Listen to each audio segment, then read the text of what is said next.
Hello everyone, Namaste. Back to doing my videos and gonna start where I left off. The basic laws of life, or the universal spiritual laws. Tonight I'm gonna talk about the law of projection and the law of attachment. Now, for the law of projection, all aspects of ourselves are reflected back to us.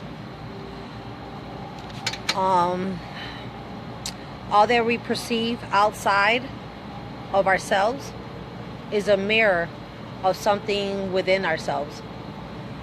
Therefore, everything that we see outside is a projection.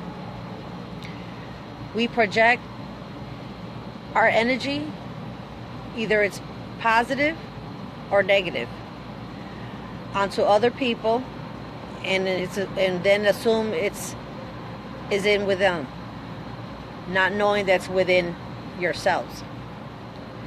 Every time you say the words "you are," or "he is," or "she is," you are projecting something of yourself onto someone else. Every time you say it's just, you gotta be careful what you say and how to, because words are very powerful. We remind you guys. So when we assume that someone else feels as we do, we projecting that vibe, that feeling. For example, statements such as "you must feel awful" or "you must be happy." Those are both signs of statements of projections. You are putting your feelings onto that other person. We project our fears onto the world. It is more comfortable to imagine that someone else has the qualities we wish to deny are within ourselves. So when someone says, it takes one to know one, or the pot calling the kettle black, those are just being negative statements, and you are basically bearing your hostility and express it as a passive anger without you even knowing. You will project hostility onto those around you, and we imagine that people are aggressive whether they are or not. You will selectively imagine anger or threatening attitudes were not intended or expressed. You didn't mean to do that, but because you was unaware. Those who project their hatred, their rage, their anger, they think that everyone's out to get them. We project our insecurities, even into our own sexuality in our relationships.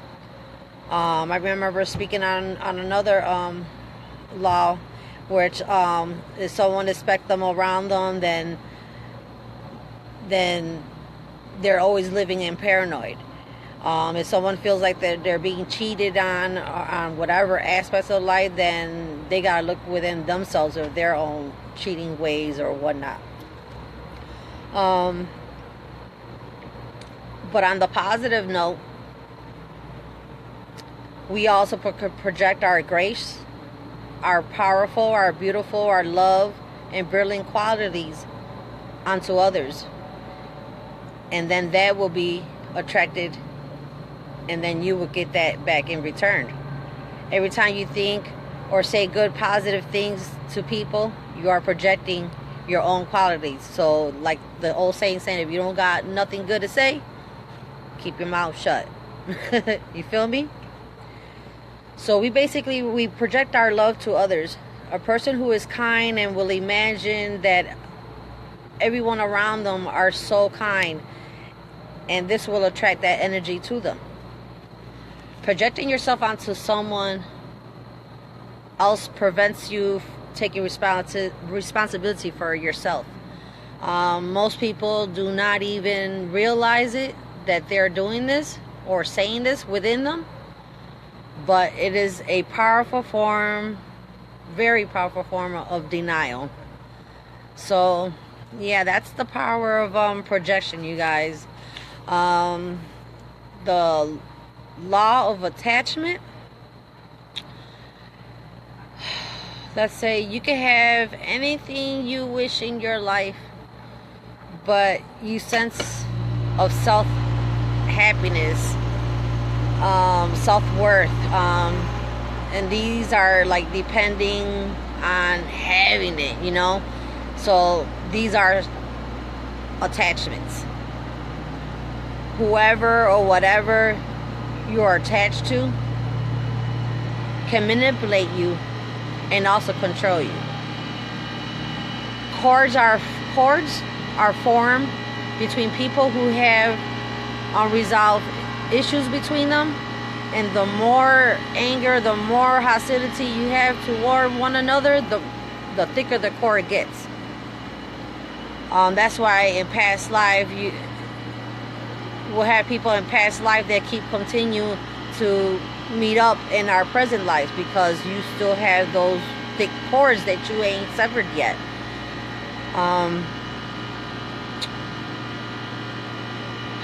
And every time you send out thoughts or words of anger, jealousy, hurt, envy, or a need to someone, you manifest a tiny cord, which it gets thicker and thicker and thicker if you don't dissolve that cord. On occasional, it can be dissolved if you're aware of it, but if not, it's going to persist on there. You'll always have the constant negative feelings towards that person or whoever or whatever it is. Those, like I said, when they get thicker, they create ropes, which it's going to be hard to get untangled or cut. And this will bind you guys together until the cord is released. In lifetimes, like I said, the cords will react and they'll draw you inevitably towards each other. This is to enable the soul the opportunity to do things differently in this lifetime. We can be attached to things or objects.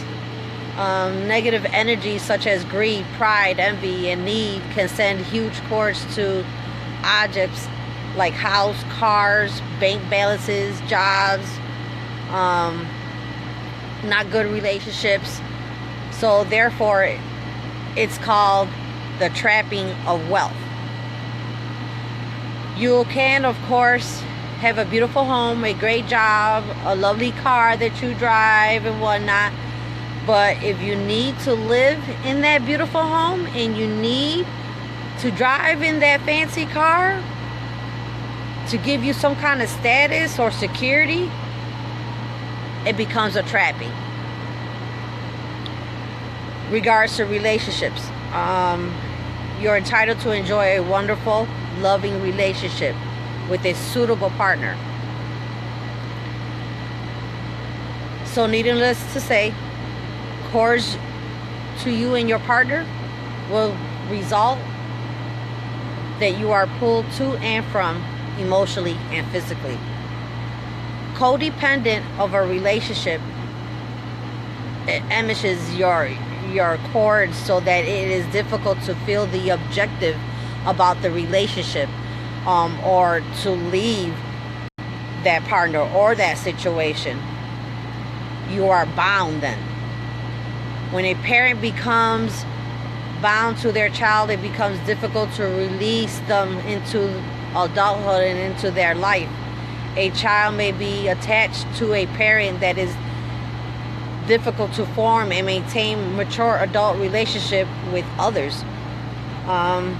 It's kind of hard. Attachment is conditional love, not unconditional. Unconditional love dissolves the cords that bind. If you need someone or to behave in a certain way to love them, that is not love. That is attachment. Guys, and you guys need to wake up. That's why I've been doing these videos. We hold onto others for our sake and not ours. You know? We put our hopes and desires and expectation on people. They react from their own patterns, and then we accept them as they are. Is this love? Are you happy in that relationship? Are you happy in that home? It is very common for a whole family to be entangled in cords of codependency, of course. And if you're not, then shame on you. But to just keep those memories and don't hold them back, you know? When you are ready to forgive yourself for your past actions, you dissolve the restrictions of the cords that memory loss, and it loses energy. You're able to maintain, you're able to focus, clarity of mind. Forgiveness dissolve cords at all times. That's why they say forgiveness is powerful. Forgive those, but you can't forget. Forgiveness is very powerful, you guys. Our souls wish for us to face and release our unresolved issues and life lessons so that we are free to move forward. When you forgive someone and totally let go of what happened in the past, you free both you and that person. The most powerful way of releasing attachment is by intention, visualization, unconditional love for yourself and for others. I hope this, guys, gave you a little tips on how to deal with life and whatnot. And I encourage you guys to instill these laws into your own children, so that way they can have a better life and a better output in life. And yeah, I'm gonna do more videos. That was the first set of laws. That was the last two laws that I just did tonight. Tomorrow I'll do the second set of universal spiritual laws. That's the first one, I believe, is gonna be the laws of creation, and it's gonna be the spiritual law of attention, and the law of spiritual and universal flow. With that being said, you guys, have a good night. And if you, oh, wait a minute, if go on to my YouTube channel. I have a YouTube channel. It's Truth Seeker Cruise, Truth Seeker Together, capital the T and the S, and check out some videos that I have in there, you guys. With that being said, oh, and I got my crystal right there giving me some good energy. Well, namaste, you guys. Good night and be well. Much love.